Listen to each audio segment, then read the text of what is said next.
제1장 코스모스의 바닷가에서.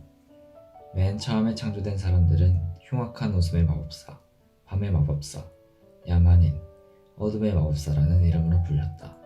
그들은 지혜를 부여받았기에 세상의 모든 것을 알아챌 수 있었다.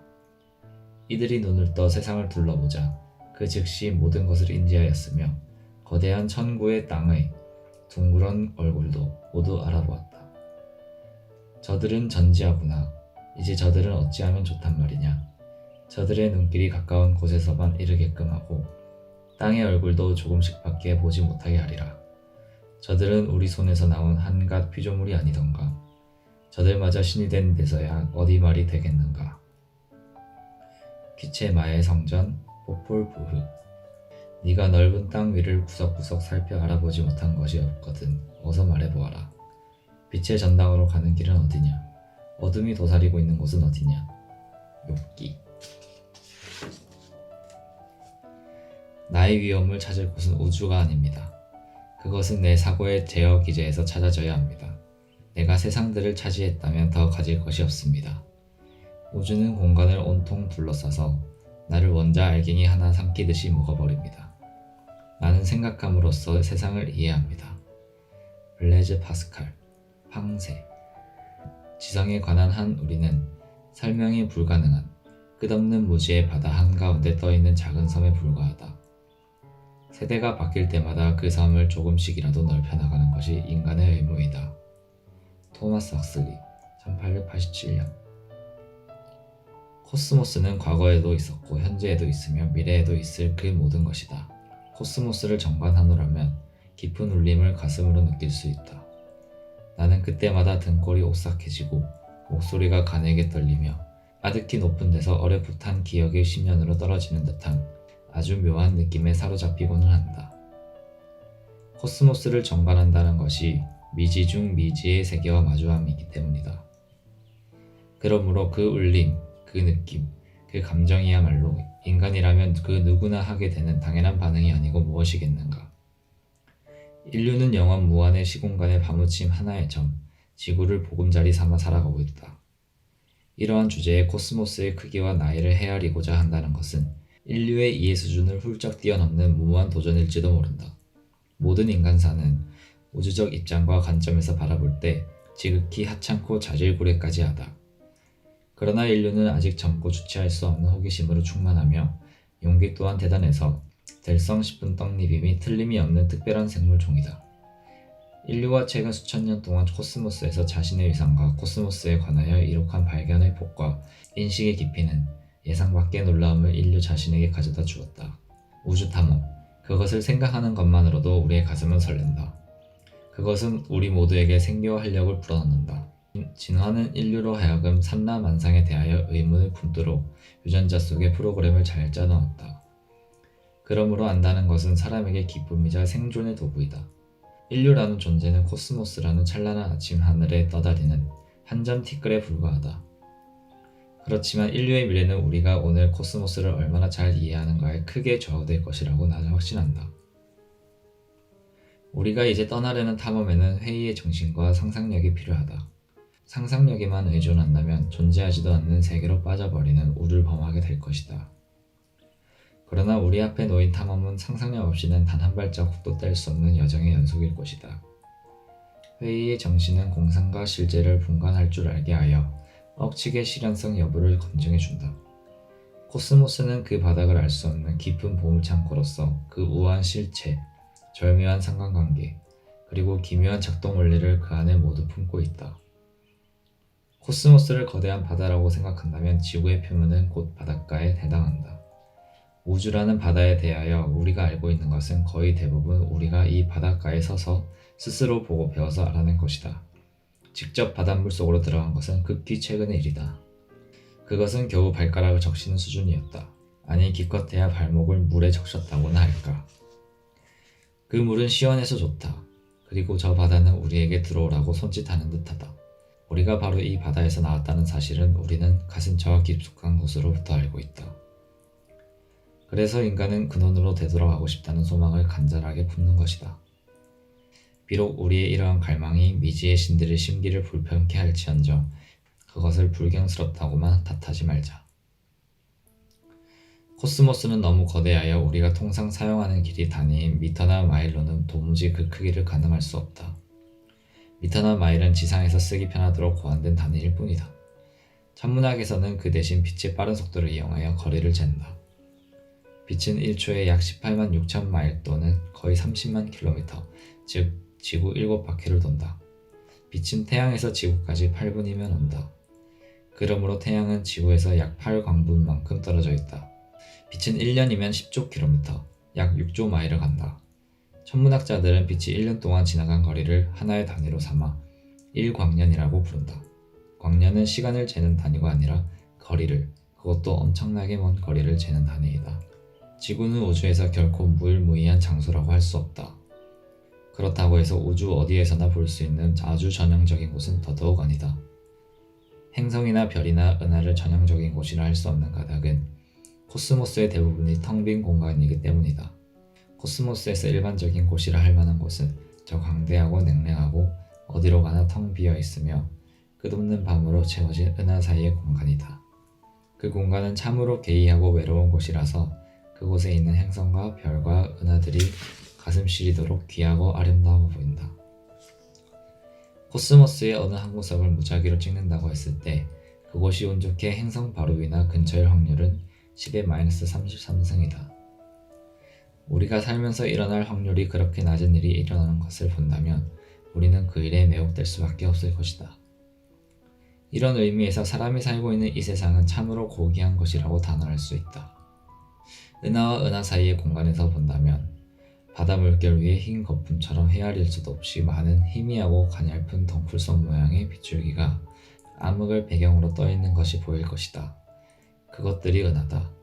이들 중에는 홀로 떠다니는 고독한 녀석도 있지만 대부분은 은하단이라는 집단을 이루며 한데 어우러져 거대한 코스모스의 암흑 속을 끝없이 떠다닌다. 이것이 우리가 아는 코스모스의 가장 거시적인 모습이며 여기가 바로 성운들의 세계이다. 지구에서 80억 광년 떨어진 곳, 우리가 우주의 중간쯤으로 알고 있는 머나먼 저곳이 성운들의 세상이란 말이다. 은하는 기체와 티끌과 별로 이루어져 있다. 수십억 개에 이르는 별들이 무더기로 모여 은하를 이룬다. 별 하나하나가 누군가에는 태양일 수도 있다. 그러므로 은하 안에는 별들이 있고 세기가 있고 아마도 각종 생명의 번성한 자연계가 있고 지능을 소유한 고등 생물의 집단이 있으며 우주여행을 자유자재로 할 수 있는 고도의 문명 사회들도 있을 것이다. 그러나 이처럼 은하를 멀리서 바라보면 은하가 아기자기한 것들을 모아놓은 하나의 예술작품으로 보인다. 그것은 조개 껍데기나 산호조각처럼 코스모스라는 바다에서 자연이 영겁의 세월에 걸쳐 조탁하여 만들어낸 예술품이다. 우주에는 은하가 대략 1000억 개 있고 각각의 은하에는 저마다 평균 1000억 개의 별이 있다. 모든 은하를 다 합치면 별의 수는 10의 11승 곱하기 10의 11승, 10의 22승 개나 된다. 게다가 각 은하에는 적어도 별의 수만큼의 행성들이 들어있을 것이다. 이토록 어마어마한 수의 별들 중에서 생명이 사는 행성을 아주 평범한 별이 우리의 태양만이 거느릴 가능성은 얼마나 될까? 코스모스의 어느 한 구석에 숨은 듯이 박혀있는 우리에게만 어찌 그런 행운이 찾아올 수 있었을까? 우리의 특별한 행운을 생각하는 것보다 우주가 생명으로 그득그득 넘쳐난다고 생각하는 편이 훨씬 더 그럴듯하다. 하지만 그것이 사실인지 아닌지는 우리는 아직 모른다. 우리는 이것을 알아내기 위한 탐험을 이제 막 시작했을 뿐이다. 80억 광년 떨어진 곳에서는 우리 은하수 은하가 속해있는 은하단이 있는지도 확인하기 힘들다. 그러니 태양이나 지구는 더 말할 나위 있겠는가? 그러나 언제까지 우리가 생명이 서식한다고 알고 있는 행성은 지구밖에 없다. 그렇지만 지구는 암석과 금속으로 이루어진 조그마한 바위 덩어리에 불과하다. 간신히 태양빛을 반사하고 있기에 조금만 멀리 떨어져도 그 존재를 알아볼 수 없다. 그러나 우리의 코스모스 항에는 지구의 천문학자들이 국부은하분이라고 부르는 곳에 곧 다다른다. 국부은하분은 지름이 몇 백만 광년 정도 되고 10에서 20개의 은하들로 이루어져 있다. 그 중에 유별나지 않은 아주 소박한 은하단이 하나 있다. 그리고 그 안에 M31이라는 은하가 있는데 지구에서는 안드로메다 자리에서 관측된다. M31은 별과 티끌과 기체가 모여서 거대한 바람개비 모양을 하고 있는 나선 은하로서 작은 위성 은하를 둘 거느리고 있다. 이 두 개의 외소 타원 은하를 붙들고 있는 힘이 중력인데 나를 의자에 앉아있도록 붙들어주는 힘도 중력이다. 우주 어디에서나 똑같은 자연법칙이 성립하는 것이다. 이제 우리의 여행은 지구로부터 200만 광년의 거리를 통과했다. M30을 너머로 그와 비슷한 모양의 나선 은하가 하나 더 있다. 그것은 나선팔을 천천히 2억 5천만 년마다 한 번씩 돌리는 바로 우리 은하수 은하이다. 이제 우리는 인류의 보금자리 지구에서 4만 광년쯤 떨어진 곳에 와 있다. 그렇다면 지금부터 우리는 은하수 은하의 중력에 붙잡혀 은하 중심부로 끌려 들어갈 것이다. 그러나 우리의 목표는 지구이므로 은하수 은하의 가장자리, 나선팔의 한쪽 끝, 은하 변두리의 이름 없는 장소로 방향을 돌려야 한다. 나선팔하는 물론이고 나선팔과 나선팔 사이를 지나다 보면 스스로 빛을 내는 별들이 모인 지극히 아름다운 집단들이 우리에게 깊은 인상을 남기며 우리 곁을 스쳐 지나간다. 그 집단들 중에는 비눗방울처럼 가냘프게 생겼으면서 태양 1만 개 또는 지구 1조 개나 들어갈 수 있을 만큼 어마어마하게 큰 것들이 있다. 또 천체들 중에는 크기는 작은 마을만 하지만 그 밀도는 납의 100조 배나 되는 것도 있다. 태양처럼 홀몸인 별도 있지만 동방성과 함께하는 별이 더 많다. 별들은 주로 두 별이 서로 상대방 주위를 도는 쌍성계를 이룬다.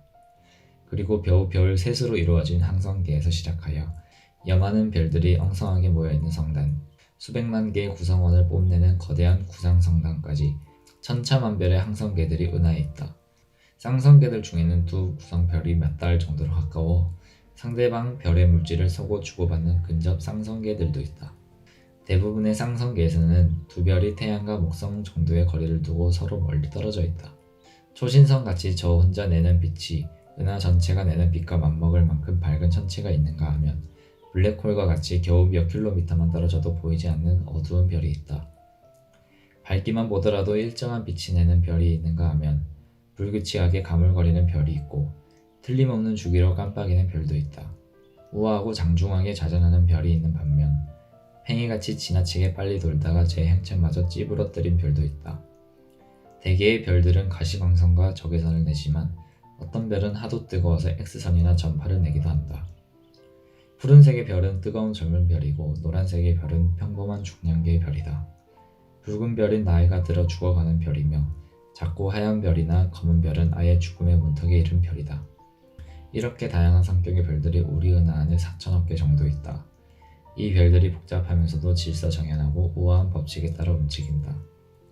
이 많은 별들 중에서 지구인들이 가까이 알고 지내는 별은 적어도 아직까지는 태양 하나뿐이다. 항성계들은 이웃 항성계와 수광년의 거리를 사이에 둔 채로 격리되어 있다. 그러므로 그들 하나하나가 우주의 외딴 섬인 셈이다.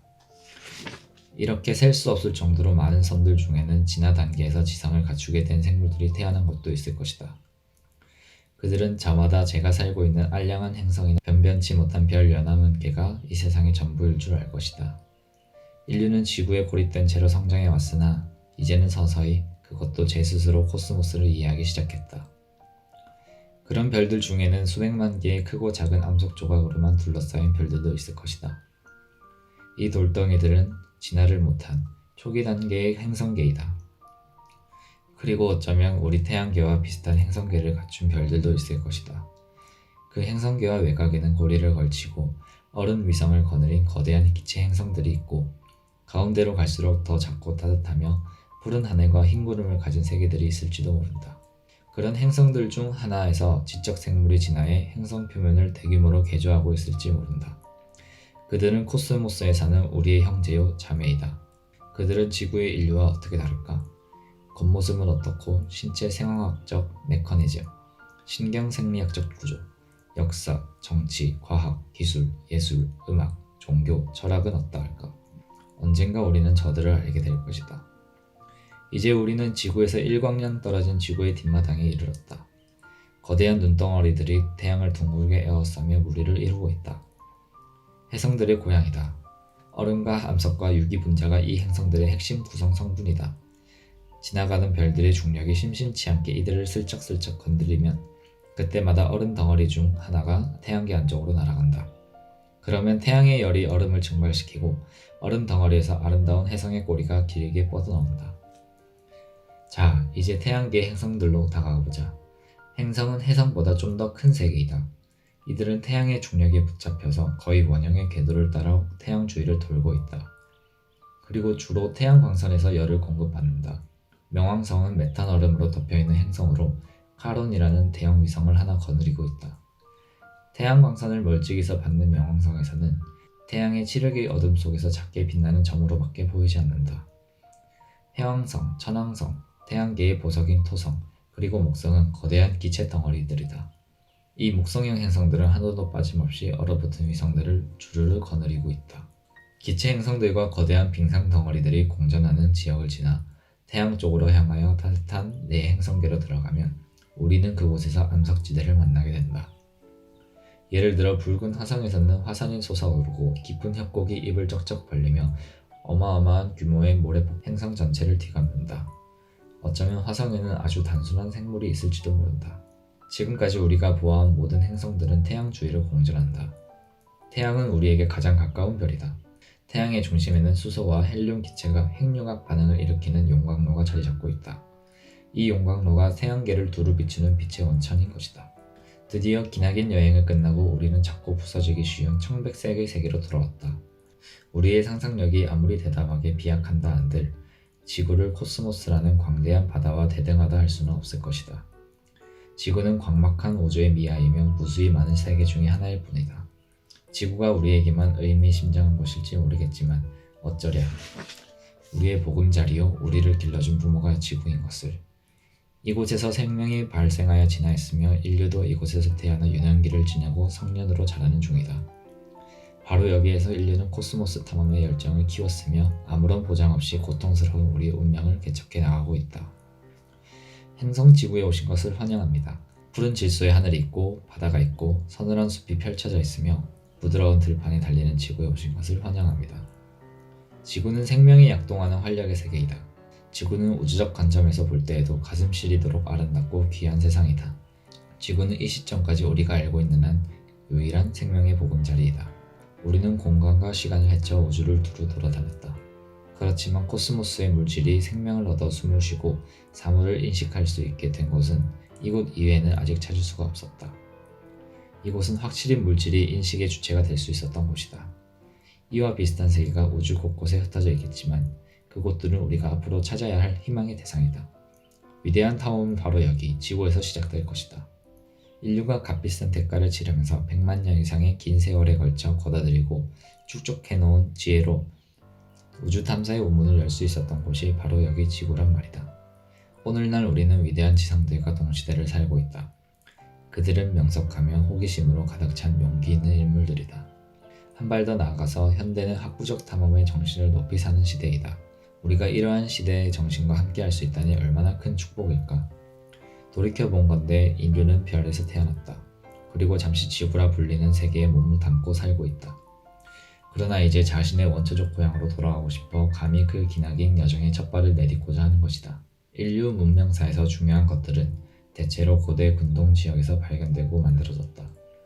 지구가 조그마한 세계라는 인식 역시 현대인들이 기원전 3세기라고 부르는 시절의 당시 거대 도시 이집트의 알렉산드리아에서 비롯되었다. 그 무렵 알렉산드리아에는 에라토스테네스라는 인물이 살고 있었다. 그를 시기하고 경쟁의 상대로 여겼던 어떤 사람을 그를 베타라고 불렀다. 베타는 알다시피 그리스 알파벳의 두 번째 글자이다. 에라스토테네스는 무슨 일을 하든 그 분야에서 여지없이 세계 둘째가 는 사람이기 때문에 베타라는 이름으로 불렀다는 것이다. 그러나 에라토스테네스가 손을 댄 거의 모든 분야에서 그는 베타가 아니라 아주 확실한 알파였다. 에라토스테네스는 천문학자이자 역사학자, 지리학자, 철학자, 시인, 연극평론가였으며 수학자였다. 천문학에서 시작하여 고통으로부터의 자유까지 그가 쓴 책의 제목만 보아도 그의 관심이 광범위하고 다양했음을 알 수 있다. 그는 또한 유명한 알렉산드리아 도서관을 책임진 도서관장이었다. 어느 날 거기서 그는 파피루스 책에 다음과 같은 내용이 적혀있는 것을 보았다.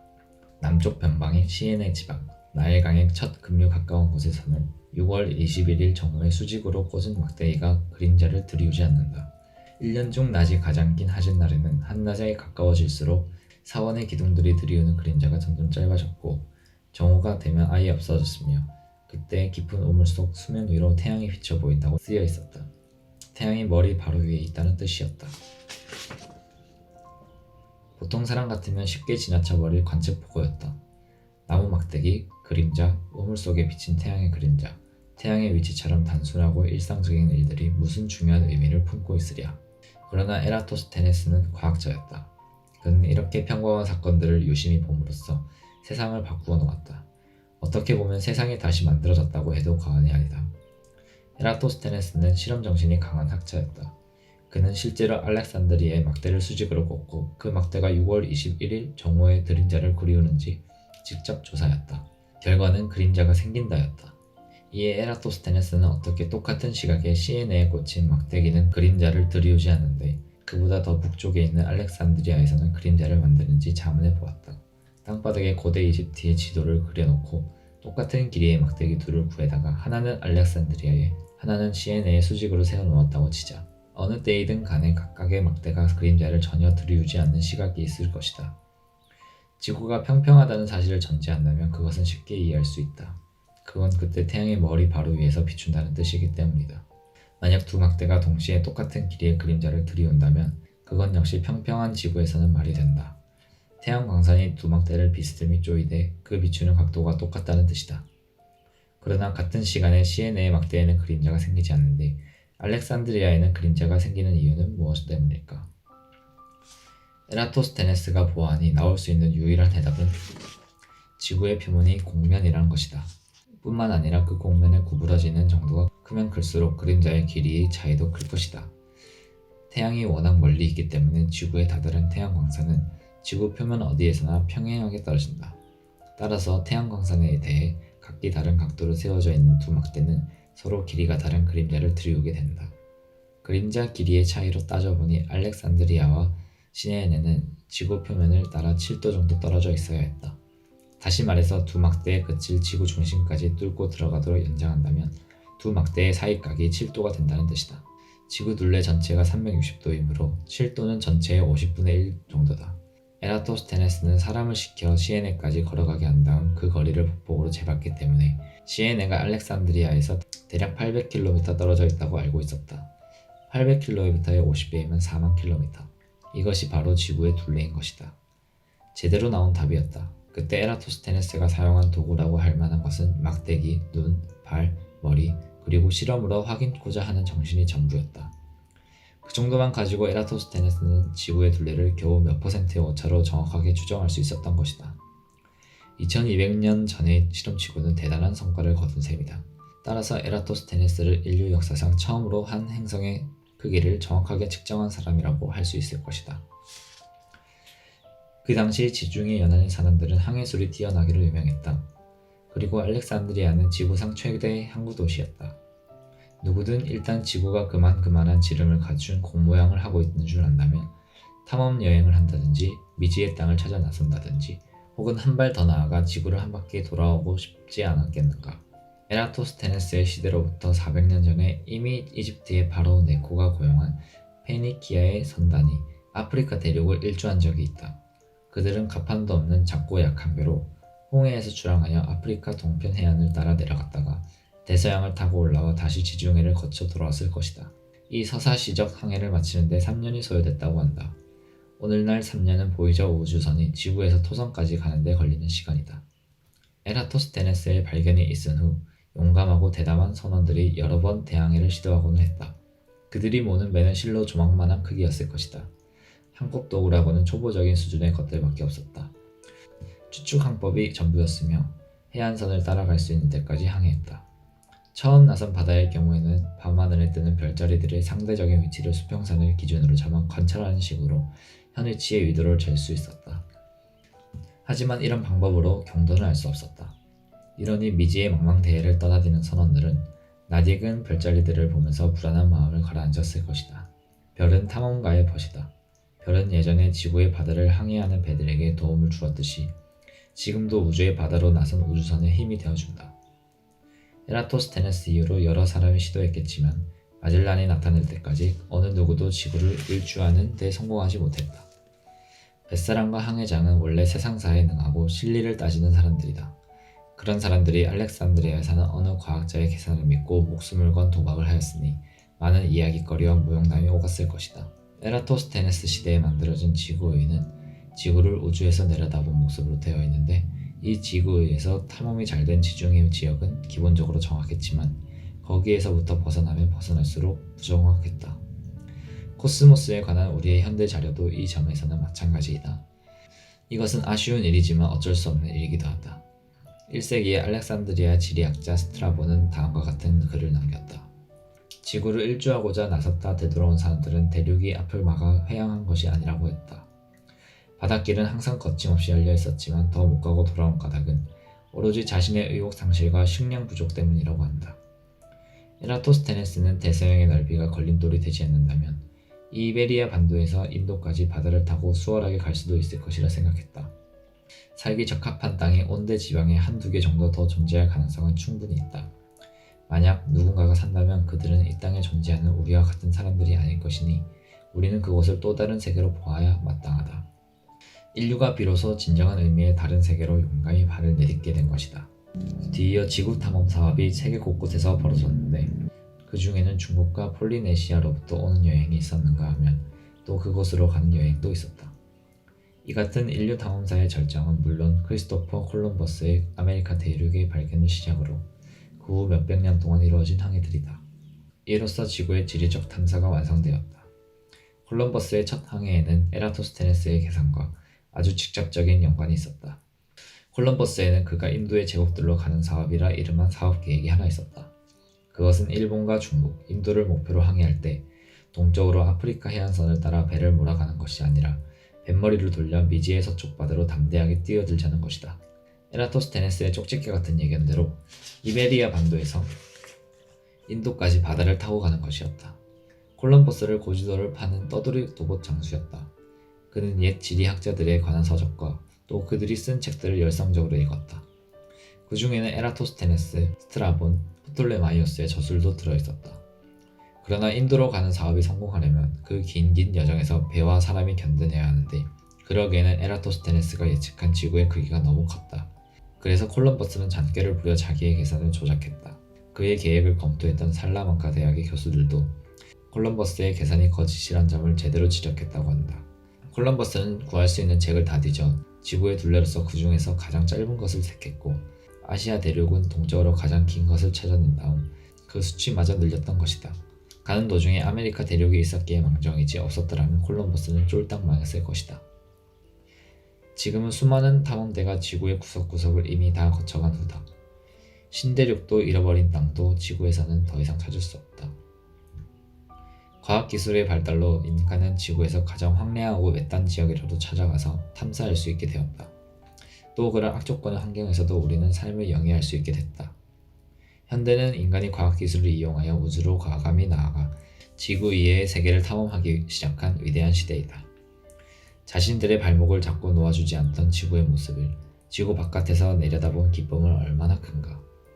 지구는 에라토스테네스가 예측한 규모와 모양 바로 그대로였으며 대륙들의 윤곽선은 옛 지도 제작자들의 능력과 솜씨를 새삼스럽게 확인해 주었다. 에라토스테네스와 알렉산드리아의 지리학자들이 그 자리에 함께할 수 있었다면 모두 무릎을 치며 좋아하지 않았을까? 알렉산드리아는 기원전 300년경부터 약 600년 동안 인류를 우주의 바다로 이끈 지적 모험을 잉태하고 양육한 곳이다. 그러나 그 대리석 도시의 위험과 영광의 흔적은 이제 어디에서도 찾아볼 수 없다. 피지배층이 느꼈던 배움에 대한 두려움과 그들이 겪어야 했었던 지배층으로부터 억압에 대한 반작용의 결과로 옛 알렉산드리아의 영광은 대중의 기억에서 거의 완전히 지워지고 말았다. 알렉산드리아에는 지극히 다양한 사람들이 살았다. 번성 초기에는 마케도니아 병사가, 좀 후대에 와서는 로마의 병사들이 우월했다. 알렉산드리아의 전성기에는 이집트의 사제, 그리스의 귀족, 페니키아 선원, 유대인 상인, 인도와 사하라 사막 남쪽의 지방에서 온 아프리카 방문객 같은 다양한 사람들이 노예 계층의 막대한 인구를 제외하고 대체적으로 같이 어울리고 서로를 존중하면서 살았다. 알렉산드리아는 알렉산더 대왕이 그의 전 경호원을 시켜 건설한 도시다. 알렉산더 대왕은 외래 문화를 존중했고 개방적 성격의 인물로 지식 추구의 분위기를 조성하는 데 주력했다. 전설에 따르면 알렉산더 대왕이 종 모양의 잠수기구를 타고 홍해 바닷속으로 내려간 세계의 최초의 인물이라고 한다. 그 사건의 사실 여부는 여기서 그리 중요하지 않다. 이 이야기 하나만으로 우리는 그의 탐구 정신을 충분히 알 수 있기 때문이다. 알렉산더 대왕은 자기 수하의 장관들과 병사들이 페르시아나 인도의 여인들과 혼인하기를 권장했다. 그는 다른 나라의 신도 존중했으며 이국적이고 기이한 동물들을 수집했다. 스승인 아리스토텔레스에게는 코끼리를 선물하기로 했다. 그는 호화롭게 건설된 이 도시가 무역, 문화, 학문에 관한 세계의 중심지가 되기를 원했다. 폭이 30m나 되는 넓은 도로를 깔고 그 주위는 우아한 건축물과 조각상 등으로 꾸몄다. 알렉산드리아에서는 알렉산더 대왕의 기념묘역과 고대 7대 불가 사이의 중의 하나인 파로스 등대 등을 볼 수 있다. 그러나 알렉산드리아의 제일 가는 자랑거리는 알렉산드리아 대도서관과 그 부속 박물관들이었다. 박물관이란 사실 이름을 그대로 옮기면 뮤즈라고 불리던 9여신의 전공 분야에 각각 받쳐진 연구소였다. 그 전설의 도서관은 거의 모두 사라져버렸고 오늘날에는 당시 별관에 불과했던 세라피움이라는 축축하고 잊혀진 지하실만 하나 남아있다. 세라피움은 본래 세라피스 신에게 바쳐진 신전이었는데 후대의 지식이 봉헌된 성전으로 바뀐 셈이다. 물질적인 유물로는 썩어 부서져가는 책꽂이 선반 서너 개가 고작이다. 그러나 이곳이 한때는 지구에서 가장 거대했던 도시의 심장이나 영광이었다. 도서관 소속 학자들은 코스모스 전체를 연구했다. 코스모스는 우주의 질서를 뜻하는 그리스어이며 카오스에 대응되는 개념이기도 하다. 코스모스라는 단어는 만물이 서로 깊이 연관되어 있음을 내포한다. 그리고 우주가 얼마나 미묘하고 복잡하게 만들어지고 돌아가는지에 대한 인간의 경외심이 단어 하나에 고스란히 담겨져 있다. 학자들은 알렉산드리아 대도서관에 모여 물리학, 문학, 약학, 천문학, 지리학, 철학, 수학, 생물학, 공학 등을 두루 탐구할 수 있었다. 과학과 학문의 시대가 도래했던 것이다. 알렉산드리아 대도서관에서 활동한 학자들 중에는 에라토스테네스 외에도 별자리의 지도를 작성하고 별의 밝기를 추정한 히파크로스가 있었고, 기하학을 명쾌하게 체계화하고 어려운 수학 문제로 끙끙거리던 임금에게 기하학에는 왕도가 없습니다라는 말을 건넨 유명한 유클리드가 있었다. 기하학에 유클리드가 있었다면 한편 언어학에서는 트라키아의 디오니시우스가 있어 말의 품사를 정의하고 언어학의 체계를 확립했다. 생리학자였던 헤로필로스는 지능이 심장이 아니라 두뇌에서 비롯된다는 사실을 확실히 증명했고, 알렉산드리아의 헤로는 톱니바퀴 열차와 증기기관을 발명하고 로봇에 관한 최초의 책 오토마타를 서술했다. 페르가의 아폴로니우스는 타원 포물선 쌍곡선이 원주곡선임을 밝힌 수학자였다. 현재 우리가 잘 알고 있다시피 행성, 해성, 별의 궤도는 원추곡선으로 기술된다. 아르키메데스는 레오나르도 다빈치가 등장하기 이전의 사람들 중에서 가장 천재적인 공학자였다. 천문학자이자 지리학자였던 프톨레마이오스는 오늘날의 사이비 과학이라 할 점성술을 수집하여 정리했다. 그가 주장한 지구 중심의 우주관인 천동설이 1500년 동안 맹위를 떨쳤다. 지성적 역량이 아무리 뛰어난 사람이라도 형편없이 들릴 수가 있음을 상기케 하는 인류사의 좋은 예였다. 이러한 위인들 중에 위대한 여인도 있었다. 수학자이자 천문학자였던 히파티아는 도서관의 마지막 등불을 지킨 여인으로서 소석을 쌓은 지 700년이 된 이 도서관이 파괴되고 약탈당할 때 그곳에서 함께 순사했다. 그녀의 이야기는 나중에 더 할 것이다. 알렉산더 대왕을 계승한 그리스 출신의 이집트 왕들은 학문을 아주 진지하게 대했다. 그들은 수백 년 동안 대를 거듭하면서 연구활동을 지원했고, 그 시대의 인재들이 자신들의 역량을 충분히 발휘할 수 있도록 도서관의 학구적 분위기를 유지하는 데 노력했다. 도서관은 10개의 대형 연구실로 나뉘어 각각의 특정 분야의 연구를 수행하였다. 곳곳에 분수대가 있어 멋지게 늘어선 원기둥들, 식물원, 동물원, 해부실, 천문 관측대가 있었다. 커다란 식당에서 학자들이 자유로이 토의하며 중요한 의견을 자유롭게 교환할 수 있었다. 무엇보다도 도서관의 생명은 모아놓은 책들에 있다. 도서관 관계자들은 세상의 모든 문화와 모든 언어를 샅샅이 뒤졌다. 사람들을 해외로 보내서 책을 사들였고 장서를 확충해 갔다. 알렉산드리아의 정박한 상선은 관리의 검문을 받았는데 검문의 목적은 밀수품 적발이 아니라 책 찾기에 있었다. 책 두루마리가 발견되면 즉시 빌려다가 베낀 뒤 사본은 도서관에 보관하고 원본은 주인에게 돌려주었다. 정확한 수치를 어림하긴 어렵지만 알렉산드리아의 도서관에는 일일이 손으로 쓴 파피루스 두루마리 책이 50만여 권 있었을 것으로 추정된다. 그 많던 책들은 다 어떻게 됐는가? 알렉산드리아와 그 대도서관을 낳은 고전 문명이 붕괴되면서 도서관도 서서히 파괴되어 갔다. 장서의 극히 일부만이 후세로 전해졌고 그나마 남은 것도 사방으로 흩어져서 고작 글 몇 줄, 종이 몇 조각이 현재까지 남아있는 것들이 전부이다. 그러므로 그렇게 남은 몇 줄의 문장이나 종이 조각들을 읽은 사람들은 누구나 애를 태우며 안타까워할 수밖에 없다. 한 예로 우리가 알고 있는 바에 따르면 알렉산드리아 도서관 서가에는 사모스의 아리스타르코스라는 천문학자가 쓴 책이 한때 소장되어 있었다고 한다.